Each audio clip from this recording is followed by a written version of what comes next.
दोस्तों, आप सबको मेरा प्रणाम। आज मैं आपको एक ऐसी कथा सुनाने जा रहा हूँ जिसे सुनने मात्र से पापों का नाश होता है और मनुष्य को मोक्ष की प्राप्ति होती है। ये कथा है जया एकादशी की, एक ऐसी एकादशी जिसका महत्व इतना गहरा है कि इसे सुनने से भी मनुष्य का भाग्य बदल जाता है। हिंदू धर्म में एकादशी का व्रत सबसे अधिक पुण्यदायी माना गया है। हर महीने 2 एकादशियां आती हैं, एक कृष्ण पक्ष में और दूसरी शुक्ल पक्ष में। लेकिन माघ मास की शुक्ल पक्ष की एकादशी का नाम है जया एकादशी। और यह कोई साधारण तिथि नहीं, बल्कि यह वह दिन है जब स्वयं भगवान श्री विष्णु अपने भक्तों को पिशाच, भूत, प्रेत और तमाम नीच योनियों से मुक्त करते हैं। पुराणों में बताया गया है कि जिसने इस दिन व्रत किया उसने मानो 1000 यज्ञ, दान और तप किए हों। ऐसा कहा जाता है कि इस व्रत की कथा स्वयं भगवान श्री कृष्ण ने धर्मराज युधिष्ठिर को सुनाई थी। तो चलिए आज उसी दिव्य कथा का श्रवण करते हैं। ये कथा सुनने से पहले अगर आप भगवान की सच्चे भक्त हैं तो इस वीडियो के एक लाइक जरूर करें। अगर आप जया एकादशी का व्रत रखते हैं तो कमेंट में जरूर बताइएगा। चलिए शुरू करते हैं। यह कथा एक बार की बात है। धर्मराज युधिष्ठिर ने भगवान श्री कृष्ण से बड़े आदर पूर्वक कहा, हे केशव, आपने माघ मास के कृष्ण पक्ष की षटतिला एकादशी का अद्भुत वर्णन किया। अब कृपा करके बताइए कि माघ शुक्ल एकादशी का क्या नाम है, इसका व्रत कैसे किया जाता है और इसका पूजन किस देवता का होता है। भगवान श्री कृष्ण मुस्कुराए। उनके होठों पर हल्की सी करुणा झलक रही थी। वे बोले, हे राजन, ध्यानपूर्वक सुनो। माघ शुक्ल पक्ष की एकादशी का नाम जया एकादशी है। इसका पालन करने से मनुष्य ब्रह्महत्या जैसे भीषण पाप से मुक्त होता है और भूत, प्रेत, पिशाच जैसी योनियों से छुटकारा पाकर मोक्ष को प्राप्त करता है। अब मैं तुम्हें वह कथा सुनाता हूँ जो पद्म पुराण में वर्णित है। माल्यवान और पुष्पवती की कथा। बहुत समय पहले की बात है। स्वर्गलोक में देवराज इंद्र का शासन था। वहाँ चारों ओर आनंद ही आनंद था। देवता प्रसन्न थे, अप्सराएं नृत्य कर रही थीं, गंधर्व संगीत गा रहे थे। नंदन वन का वातावरण तो जैसे सुरों और सुगंधों से भर गया था। एक दिन देवराज इंद्र अपनी रानियों और अप्सराओं के साथ नंदन वन में भ्रमण करने पहुंचे। गंधर्व गायक अपनी मधुर वाणी में गीत गा रहे थे। उनमें से एक था माल्यवान और उसकी पत्नी मालिनी। उसी समूह में पुष्पदंत, उसकी कन्या पुष्पवती और अन्य कई गंधर्व उपस्थित थे। अब जो हुआ वो स्वर्ग के इतिहास में एक अनोखी घटना थी। गंधर्व कन्या पुष्पवती की दृष्टि जब माल्यवान पर पड़ी तो उसका हृदय एकाएक प्रेम से भर गया। उसने जैसे ही माल्यवान को देखा उसके मन में एक मोह का सागर उमड़ पड़ा। वह उसके रूप, उसके स्वर, उसकी भव्यता पर मोहित हो गई। उसके नयन जैसे पिघलकर माल्यवान के स्वर में बस गए। उधर माल्यवान भी पुष्पवती की सुंदरता देखकर विचलित हो उठा।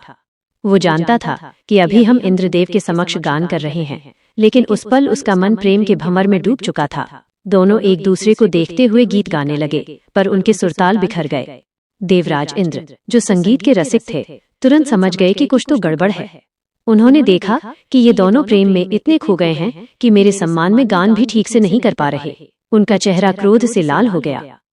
इंद्र ने कठोर वाणी में कहा, हे मूर्खों, तुमने मेरी आज्ञा की अवहेलना की है। स्वर्ग में रहते हुए भी तुम्हारा मन वासना में डूबा हुआ है। अब तुम दोनों को अपने कर्मों का फल भोगना होगा। जाओ, मृत्यु लोक में जाकर पिशाच योनि धारण करो और वहीं अपने पापों का प्रायश्चित करो। यह सुनते ही दोनों के प्राण जैसे थम गए। उनकी आंखों से आंसू बह निकले, पर नियति के सामने किसी की नहीं चलती। क्षण भर में ही उनके सुंदर देह रूप नष्ट हो गए और वे पिशाच बनकर धरती पर गिर पड़े। धरती पर आकर वे उत्तर दिशा की ओर हिमालय पर्वत के पास एक निर्जन वन में रहने लगे। वहाँ न भोजन था, न आश्रय, न ही कोई सुख। उनका शरीर काला भूरा, विकृत और भयावह हो गया। हड्डियां बाहर झांकती, आंखें गड्ढों में धंसी हुईं। ठंड इतनी भीषण थी कि उनके दांत किटकिटाते रहते। रातें लंबी और पीड़ादायक थीं। न नींद, न चैन, बस एक असहनीय जीवन।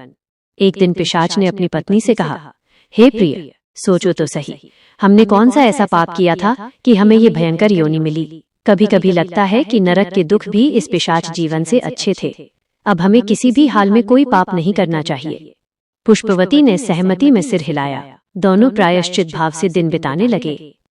इसी बीच देवयोग से माघ मास की शुक्ल पक्ष की जया एकादशी का दिन आ पहुंचा। उस दिन उन्होंने कुछ भी भोजन नहीं किया, न किसी जीव को सताया, न कोई दुष्कर्म किया। बस फल फूल खाकर दिन काटा और सायंकाल में एक पीपल के वृक्ष के नीचे बैठ गए। रात को भयंकर ठंड थी, लेकिन वे दोनों आपस में सिमटकर एक दूसरे की बाहों में पड़े रहे। न नींद आई, न शांति मिली, परंतु वही रात्रि उनके जीवन की सबसे बड़ी रात्रि बन गई। सुबह जब सूर्य उदय हुआ तो एक अद्भुत घटना घटी। उनकी भयंकर पिशाच देह झिलमिलाने लगी। क्षण भर में दोनों दिव्य स्वरूप में परिवर्तित हो गए। सुंदर गंधर्व और अप्सरा बन गए, जिनके शरीर से सुगंध और प्रकाश निकल रहा था। देवताओं ने आकाश से पुष्प वर्षा की, दिव्य वीणाएं गूंज उठीं और वे दोनों स्वर्ग की ओर प्रस्थान करने लगे। स्वर्ग पहुंचकर उन्होंने इंद्रदेव को प्रणाम किया। इंद्र उन्हें देखकर विस्मित रह गए। अरे, यह कैसे संभव है? तुम दोनों तो पिशाच योनि में गए थे, फिर यहाँ कैसे पहुंचे? माल्यवान ने नम्रता से कहा, हे देवेंद्र, ये सब भगवान श्री विष्णु की कृपा और जया एकादशी के व्रत का ही प्रभाव है। उस दिन हमने उपवास किया, रात्रि जागरण किया, उसी से हमें मुक्ति मिली। इंद्र मुस्कुराए और बोले, धन्य हो तुम दोनों। जिसने एकादशी का व्रत किया उसने सब यज्ञ, जप और दान कर लिए। तुम अब वंदनीय हो, क्योंकि जो श्री विष्णु के भक्त हैं वे हम सब देवताओं के लिए पूजनीय हैं। भगवान श्री कृष्ण ने आगे कहा, हे राजन, यही है जया एकादशी की महिमा। जो इस व्रत का पालन करता है वह न केवल पापों से मुक्त होता है, बल्कि स्वर्ग में हजारों वर्षों तक निवास करता है। यह व्रत भूत प्रेत जैसी योनियों से मुक्ति देने वाला है। कथा समाप्त हुई तो युधिष्ठिर भाव विभोर हो गए। उनकी आंखों में आंसू थे, भक्ति के, श्रद्धा के। वे बोले, हे माधव, धन्य है आप, धन्य है ये व्रत, और धन्य है वे लोग जो इसे श्रद्धा से करते हैं। गोपाल दास महाराज की भक्ति। अब सुनो दोस्तों, इसके बाद जो कथा आती है वो जया एकादशी की महिमा को और भी गहराई से समझाती है।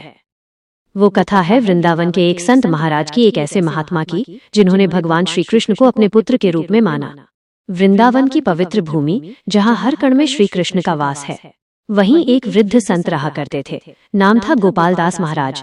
उनका जीवन पूरी तरह भक्ति में लीन था। संसार के मोह माया से दूर बस एक ही साधना, राधे श्याम का नाम जपना। उनका एक नियम था, हर सुबह सूर्य उदय से पहले यमुना जी के तट पर जाकर ध्यान लगाते और कहते, हे लाला, तू मेरा सब कुछ है, तेरे बिना मेरा जीवन व्यर्थ है। धीरे धीरे उन्होंने अपने मन में एक अद्भुत संबंध बना लिया। उन्होंने भगवान श्री कृष्ण को अपना पुत्र मान लिया। वे कहते, मैं नंद हूँ और तू मेरा कन्हैया।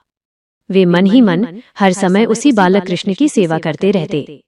सुबह उठते तो कल्पना करते, अब मैं लाला को उठाने जा रहा हूँ। फिर मन ही मन स्नान कराते, कपड़े पहनाते, भोजन कराते, सुलाते। वे हर छोटी बड़ी बात में श्री कृष्ण को अपने पास महसूस करते। ये मानसिक भक्ति इतनी प्रगाढ़ थी कि उनके लिए बाहरी संसार जैसे अस्तित्व ही नहीं रखता था। लोग कहते, महाराज जी को दुनिया की सुध नहीं रहती, पर वे भीतर श्री कृष्ण के साथ निरंतर लीला में रमते रहते। एक दिन महाराज जी बोले, अब जीवन के अंतिम समय से पहले मैं एक बार गंगा स्नान करना चाहता हूँ। उनके शिष्य बोले, महाराज जी, चलिए काशी चलते हैं। लेकिन तभी उनके मन मंदिर में लाला की आवाज आई, बाबा, मुझे छोड़कर कहाँ जाओगे? महाराज जी हंस पड़े, बोले, सही कहा लाला, मैं तुझे छोड़कर कहाँ जा सकता हूँ। और वे गंगा स्नान का विचार छोड़ देते। समय बीतता गया। महाराज जी बूढ़े हो गए, पर उनके मन में श्री कृष्ण अभी भी बालक ही थे। उनकी भक्ति में जरा भी कमी नहीं आई। फिर एक दिन वही हुआ जिसका इंतजार हर भक्त को होता है। भगवान ने उन्हें अपने लोक बुला लिया। वे ध्यान में ही बैठे थे, श्री कृष्ण का नाम जपते हुए, और धीरे धीरे समाधि में चले गए। उनके शिष्य कीर्तन करते हुए उनके शरीर को अंतिम संस्कार के लिए ले जा रहे थे। तभी एक 7 साल का सुंदर बालक वहां आया, चेहरे पर तेज, कंधे पर गंगा जल का घड़ा। वो बोला, यह मेरे पिता हैं, मैं इनका मानस पुत्र हूँ, इनका अग्नि संस्कार मैं ही करूंगा। सब हैरान रह गए, क्योंकि संत महाराज का कोई पुत्र नहीं था। पर वो बालक आगे बढ़ा, गंगा जल से उनके शरीर का स्नान कराया, तिलक लगाया, फूल चढ़ाए और बोला, पिता की अधूरी इच्छा थी गंगा स्नान करने की, आज मैं वह पूरा कर रहा हूँ। फिर उसने अग्नि प्रज्वलित की और क्षण भर में ही वह बालक अंतर्ध्यान हो गया। सब समझ गए वो कोई और नहीं, स्वयं बाल श्री कृष्ण थे। वे अपने भक्त की भावना निभाने आए थे।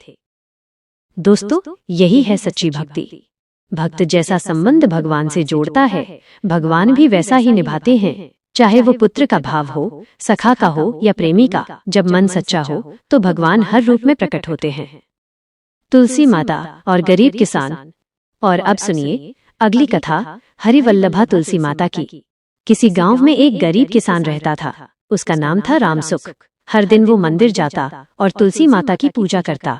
वो भले निर्धन था, पर मन से अमीर था। हर सुबह तुलसी के पौधे को जल चढ़ाता, दिया जलाता और कहता, हे तुलसी माता, मेरे घर में आनंद भर दो। तुलसी माता ने उसकी सच्ची भक्ति देखी और सोचा, ये भक्त बहुत सीधा है, इसे कुछ सुख देना चाहिए। एक दिन उन्होंने एक छोटी कन्या का रूप धारण किया और उसके रास्ते में बैठ गई। जब किसान मंदिर से लौट रहा था, कन्या बोली, बाबा, मेरा कोई नहीं है, क्या मैं आपके घर चलूं? किसान सोच में पड़ गया। घर में पहले से ही 6 बेटियां हैं, अब 7वीं का पालन कैसे करूंगा? वह दुखी होकर घर लौटा। पत्नी ने पूछा, क्या हुआ?